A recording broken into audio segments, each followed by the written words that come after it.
우리 교단의 교회력을 보면은 7월 첫 주일이 맥주 감사주일입니다. 그러나 교회의 형편에 따라서 어떤 교회는 둘째 주일, 또 어떤 교회는 셋째 주일, 그리고 우리 교회는 항상 7월 마지막 주일을 맥주 감사주일로 지키고 있습니다. 감사절, 절기상으로 보면 1년에 2번 감사절을 지키게 되어 있습니다. 맥주 감사절은 1년 중에 전반기에 대한 감사절이고, 추수 감사절은 1년 중에 후반기에 대한 감사절이라 그렇게 생각을 합니다. 우리는 오늘 금년도 전반기를 은혜 중에 무사히 살게 하신 것을 먼저 감사하는 자들이 되어야 합니다. 금년에도 전 세계적으로 그리고 우리나라에서도 코로나19로 인해서 여전히 어려움과 고통 가운데 하루하루를 지나고 있습니다. 그뿐만이 아니죠. 우리나라는 집값 파동, 어린이 폭행, 얼마 전에 있었던 용인 물류창고 대형 화재 사건, 하루하루 조용할 날이 없습니다. 수많은 사건, 쉴 날 없이 시끄러운 하루하루를 보내고 있는 것이 우리의 삶이라 생각합니다. 그럼에도 불구하고 오늘날까지 살게 하신 것을 감사할 뿐입니다. 어려운 환경, 수많은 환난 속에서도 우리의 삶을 살게 하신 하나님께 감사하는 우리 성도들이 되시기를 간절히 소망합니다. 그래서 성경에서는 범사에 감사하라 그렇게 말씀합니다. 왜냐하면 감사하면서 살아가는 것이 하나님의 뜻이기 때문입니다. 감사하면서 살아가는 것은 하나님께서 우리에게 주신 명령이기 때문입니다. 그래서 성도는 마땅히 하나님께 감사하면서 살아가야 합니다. 그것도 기쁠 때만 감사하는 것이 아니라 범사에 감사하는 자가 되라고 말씀하고 있습니다. 여기서 범사에 감사하라고 하신 말씀은 잘된 것에 대해서만 감사하라는 말이 아닙니다. 잘된 것도 하나님 앞에 감사해야 하지만 잘못된 일에 대해서도 감사할 줄 아는 자가 되라는 말씀입니다. 이것은 의무이고 명령입니다. 사실 감사하라는 말은 우리가 신앙생활하면서 가장 많이 사용하는 단어고, 또 이 감사는 우리의 생활이어야 합니다. 여러분, 축복이 어디에 임합니까? 축복은 어떤 사람에게 임하는 것일까요? 하나님의 은혜, 하나님의 축복은 감사함이 있는 곳에 뒤따라오는 것임을 우리들은 깨달아야 됩니다. 그래서 성도가 감사를 많이 하면 하나님의 은혜와 복을 받게 되는 것입니다. 반대로 하나님의 백성임에도 불구하고 감사가 없다면 하나님의 복이 임하지 않는다라는 말입니다. 그래서 신앙에는 언제나 감사가 병행되어야 합니다. 일본의 우치무라 간조의 내촌 감삼에 보면 이런 글이 있습니다. 하나님이 인간을 저주하신다면 그것은 질병이나 실패나 배신, 죽음 등으로 저주하지 않고 하나님을 믿지 못하는 불신앙으로, 성경을 읽어도 그 말씀이 하나님의 말씀으로 받아들여지지 않는 마음으로, 감사하는 마음이 없이 메마른 마음으로 저주하실 것이다. 그렇습니다. 삭막한 마음으로 저주하신다라는 말입니다. 그렇습니다. 삭막한 마음, 그것은 분명히 저주입니다. 마태복음 11장에 보면 이런 말씀이 있습니다. 이 세상을 무엇으로 비유할까? 너희를 향하여 피리를 부르도 너희가 춤추지 않고 우리가 슬피 울어도 너희가 가슴을 치지 아니함과 같도다. 무슨 말입니까? 오늘 이 시대를 비유하기를 마음이 메말라버린 시대다. 여러분, 피리를 불면 흥겨워서 어깨를 덩실덩실 하면서 춤을 춰야 하는 것이 마땅하지 않습니까? 슬픈 일을 당하면 우리의 눈물에 눈물을 흘리는 것이 마땅하지 않느냐는 겁니다. 그런데 하나님께서 이 시대 사람들을 어떻게 저주하시느냐? 마음을 메말라 버리게 만드신다는 겁니다. 그래서 좋은 일이 있어도 웃을 줄 모르고 감사할 줄 모르도록, 아프고 어렵고 슬픈 일이 있어도 눈물을 흘릴 줄 모르는 그런 마음으로 하나님께서 심판하신다라고 말씀하고 있습니다. 이렇게 볼 때에 우리는 풍성함을 복이라고 말하지요. 그런데 풍성함이 복이지만 그 풍성함이 오히려 우리에게 저주가 될 수 있다는 사실을 깨달아야 됩니다. 왜 그렇습니까? 많이 소유함으로 말미암아 내 안에 욕망이 커져갑니다. 많이 소유함으로 말미암아 욕심을 자꾸 부채질하게 되는 겁니다. 그뿐만이 아닙니다. 많이 가짐으로 말미암아 마음에 불화가 생깁니다. 형제간에도 마찬가지입니다. 조금 적게 가졌더라면, 좀 적게 가졌다면 불화가 생기지 않을 형제들인데, 많이 가지고 많이 누림으로 말미암아 형제 관계가 깨어지는 일들이 얼마나 많습니까? 형제 관계만 그렇습니까? 부모와 자녀 관계도 마찬가지입니다. 조금 적었더라면, 가진 것이, 물려주는 것이 조금 적었다라면 부모와 자녀의 관계가 깨어지지 않았을 텐데, 많이 가짐으로, 많이 누림으로 그 관계가 파탄이 나는 일들이 얼마나 많습니까? 이런 상황, 이런 시대를 우리가 살아가면서 나름대로 감사의 원리를 알고 살고 감사의 방법을 터득하며 살아가는 것이 오히려 우리에게 복이 아닌가 생각합니다.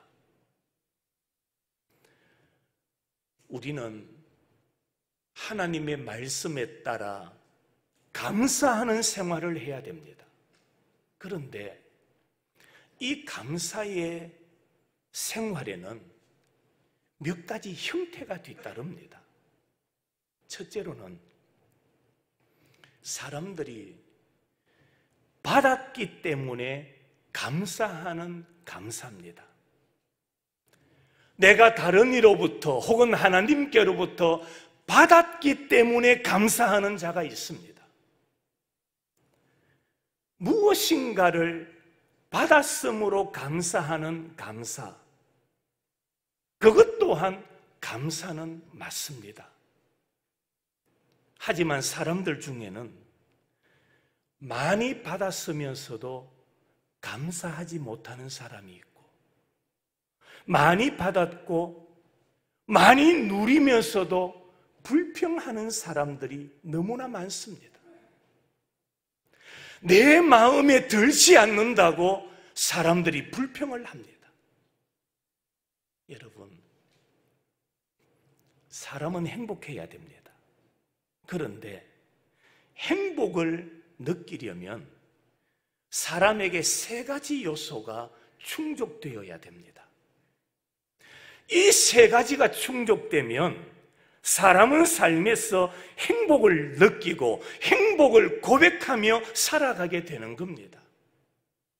그러면 사람이 행복을 느끼기 위해서 가져야 될 세 가지 요소가 뭐냐? 그 첫째로는 사람은 살아가는 목적이 분명해야 됩니다. 삶의 목적이 분명해야 되지요. 그런데 감사한 것은 우리 성도들은, 하나님의 백성들은 삶을 살아가는 목적이 분명한 자들입니다.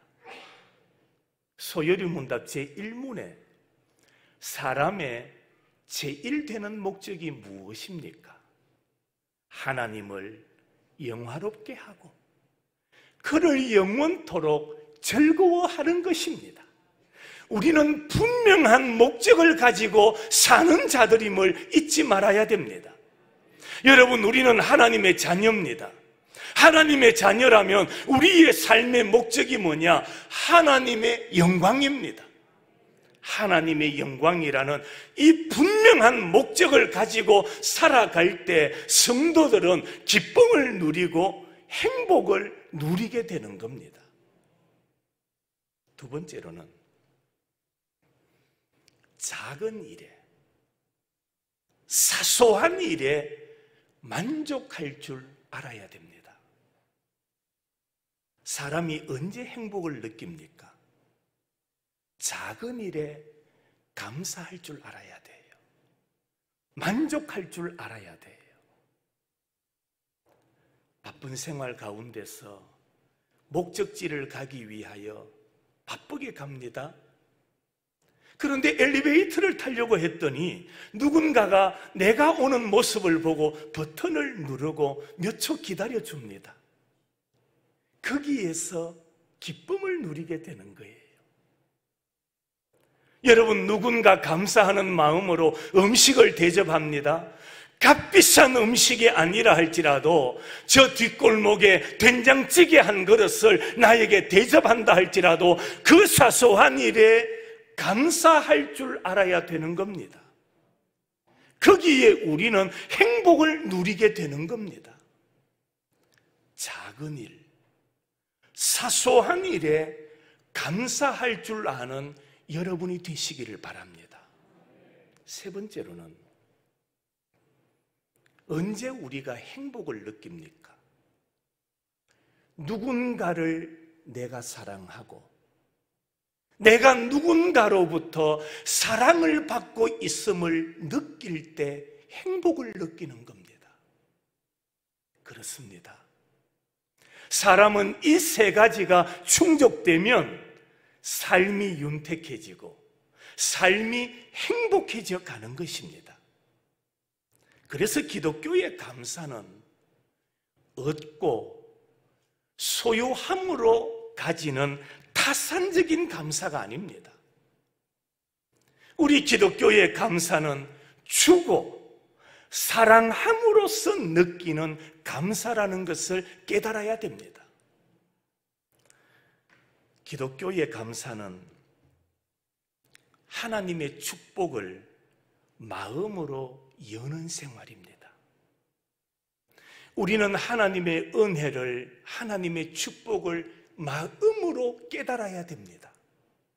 마음으로 체험해야 됩니다.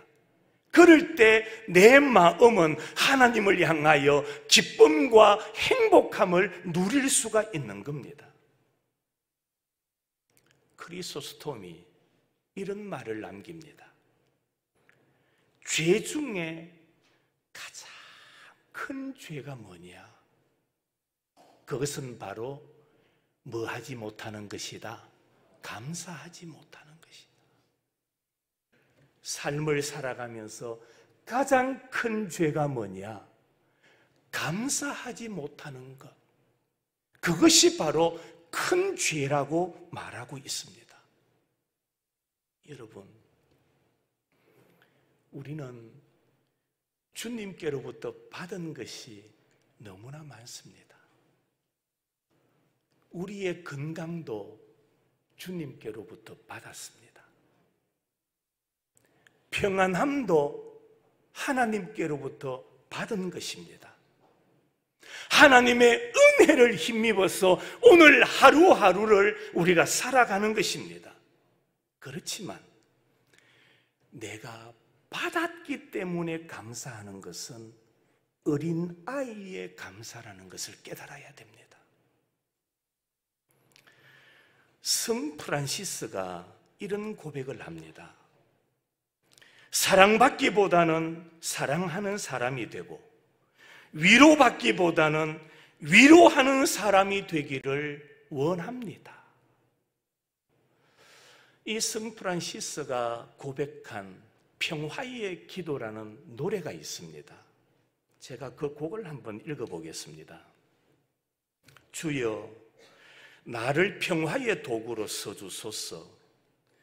미움이 있는 곳에 사랑을, 상처가 있는 곳에 용서를, 오류가 있는 곳에 진리를, 절망이 있는 곳에 희망을, 분열이 있는 곳에 일치를, 의혹이 있는 곳에 믿음을 심게 하소서.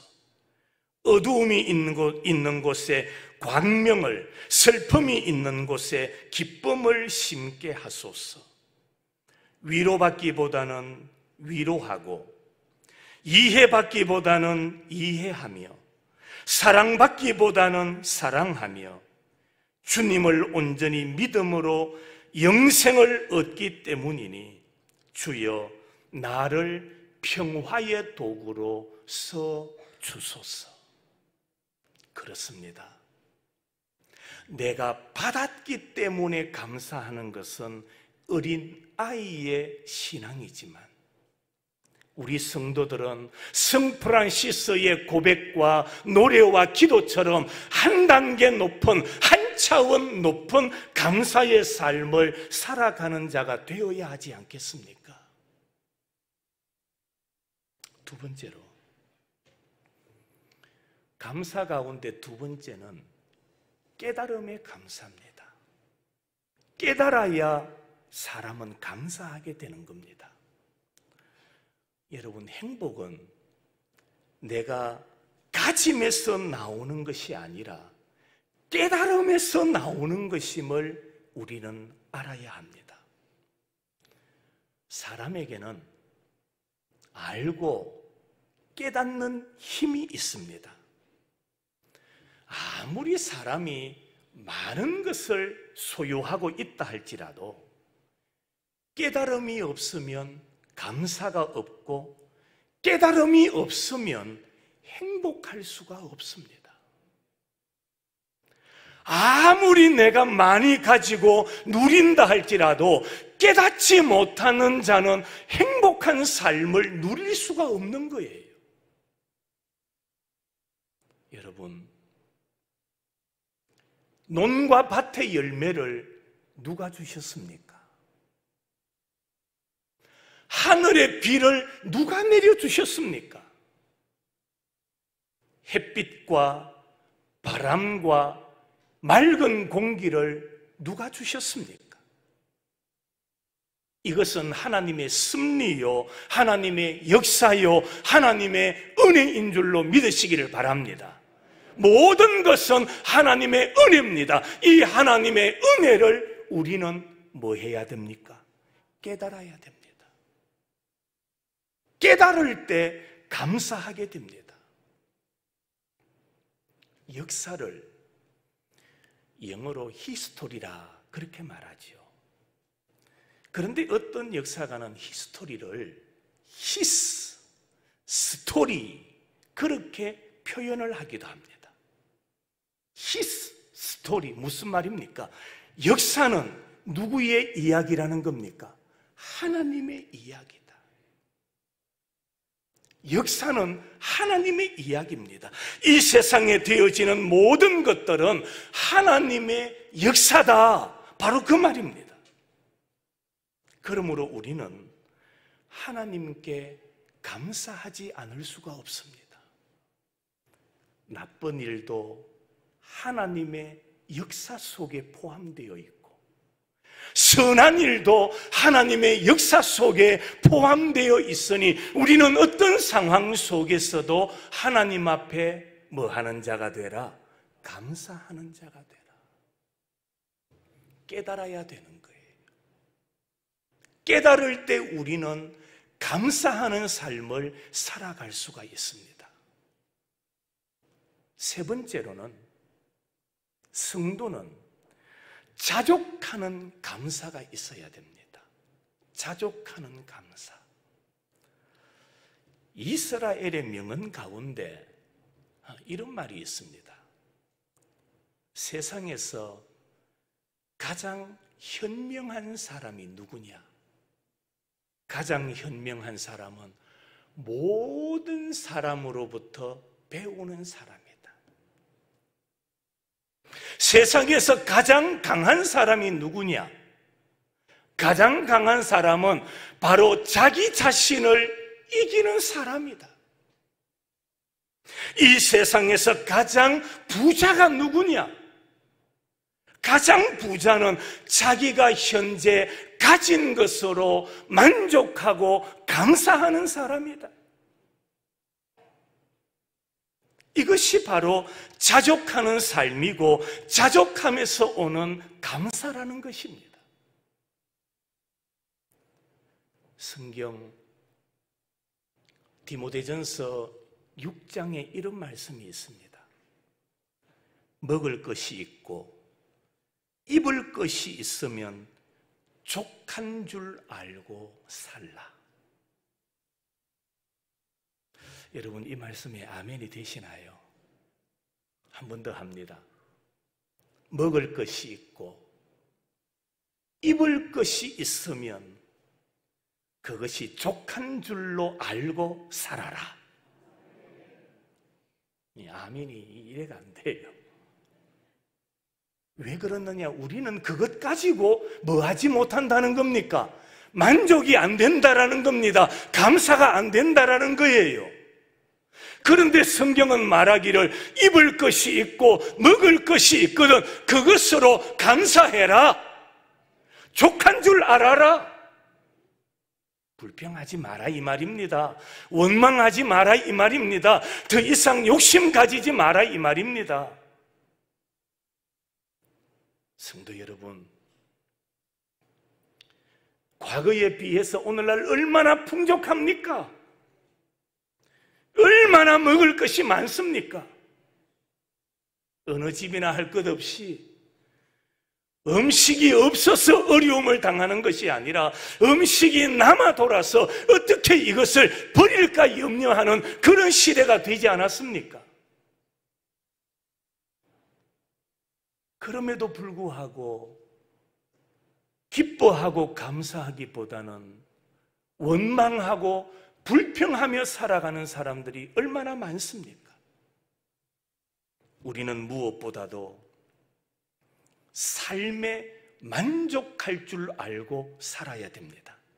그리고 자족함을 배워야 됩니다. 그래야 감사함도 느끼며 살아갈 수가 있는 것입니다. 불만족, 탐욕, 불평, 그것으로는 우리가 행복한 삶을 살 수가 없습니다. 송구봉이 지었다는 한 시 가운데 족부족이라는 시가 있습니다. 족부족, 우리 어른들은 아실 거예요. 혹시 아십니까? 족부족. 한번 화면을 띄워주실래요? 부족지족 매유여 족이 부족 상부족이라. 무슨 말입니까? 부족하더라도 족하다고 생각하며 살면 언제나 여유가 있고, 반대로 족하지만 부족하다고 생각하면 항상 부족한 법이다라는 말입니다. 조금 모자라도 감사하며 살아갈 때에 풍성함을 누릴 수가 있는 겁니다. 그러나 하나님의 은혜가 많았음에도 불구하고 그 많음의 은혜를 깨닫지 못하고 불평하고 원망하며 살아갈 때에 그 사람의 마음에는 행복함이 없다라는 말입니다. 그래서 족한 줄을 아는 사람은 비천에 처해도 족하고 즐거워할 줄 알고, 족한 줄을 모르는 사람은 부귀에 처해도 즐거워하지 않는 법이라는 말입니다. 성도 여러분, 감사절을 맞이하여서 자족할 줄 아는 성도들이 되시기를 주님의 이름으로 축원합니다. 그게 하나님의 복입니다. 그게 하나님의 은혜예요. 자족할 줄 아는 감사. 그런데 이 자족할 줄 아는 감사보다도 한 단계 높은 하나님을 기쁘시게 하는 하나의 감사가 있습니다. 그 감사는 바로 믿음으로 드리는 감사입니다. 믿음의 감사입니다. 믿음의 감사가 뭡니까? 믿음의 감사는 받았어 하는 감사가 아니고 빼앗겨도 하는 감사가 믿음의 감사입니다. 믿음의 감사는 건강하기 때문에 하는 감사가 아니고 내가 병들었음에도 불구하고 하나님 앞에 감사할 줄 아는 것이 믿음의 감사입니다. 믿음의 감사는 장수하기 때문에 감사하는 것이 아니고 내가 일찍 죽어도 하나님 앞에 감사할 줄 아는 것, 이것이 바로 믿음의 감사입니다. 그러니까 이 믿음의 감사는 누구나 하는 게 아니에요. 아무나 이 믿음의 감사를 하면서 사는 것이 아닙니다. 여러분, 믿음의 감사는 감격의 격이 달라요. 믿음의 감사는 차원이 달라요. 그래서 이 감사를 믿음의 감사라고 말하는 것입니다. 이 믿음의 고백을 했던 구약의 훌륭한 한 인물을 여러분에게 소개합니다. 그는 욥입니다. 욥은 하루아침에 다 잃어버렸습니다. 그에게 몇 명의 자녀가 있었습니까? 10남매의 자녀가 있죠. 하루아침에 다 잃습니다. 욥 성경에 보면 얼마나 큰 재산을 가진 사람인지 모릅니다. 하루아침에 다 잃어버립니다. 욥에게도 아내가 있었습니다. 그런데 욥이 망하는 모습을 보고 아내가 남편을 저주하면서 떠나가 버립니다. 욥의 몸에 병이 듭니다. 도저히 견딜 수가 없어서 기왓장으로 몸을 긁어야만 그래도 숨을 쉴 수 있는 그런 병이 들었던 사람이 욥입니다.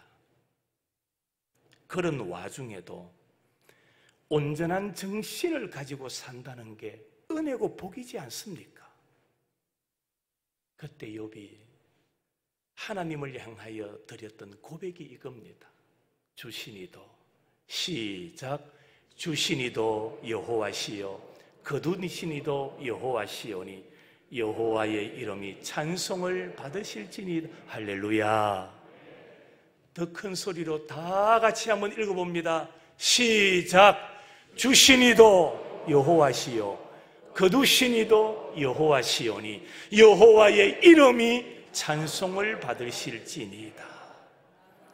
이것이 환난 중에 하나님께 드리는 믿음의 감사이지 않습니까? 성경은 범사에 감사하라고 하셨습니다. 이것은 명령입니다. 하나님의 뜻입니다. 이 말씀은 어떤 경우에서든지 내가 부하든지 가난하든지 평안하든지 고난스럽든지 하나님께 감사하는 자가 되라. 왜냐하면 우리의 범사 생활 속에는 언제나 하나님의 섭리가 들어있기 때문입니다. 그리고 그 속에서 감사할 만한 조건을 찾아내어서 감사하는 사람만이 신앙인답게 살아갈 수 있기 때문입니다.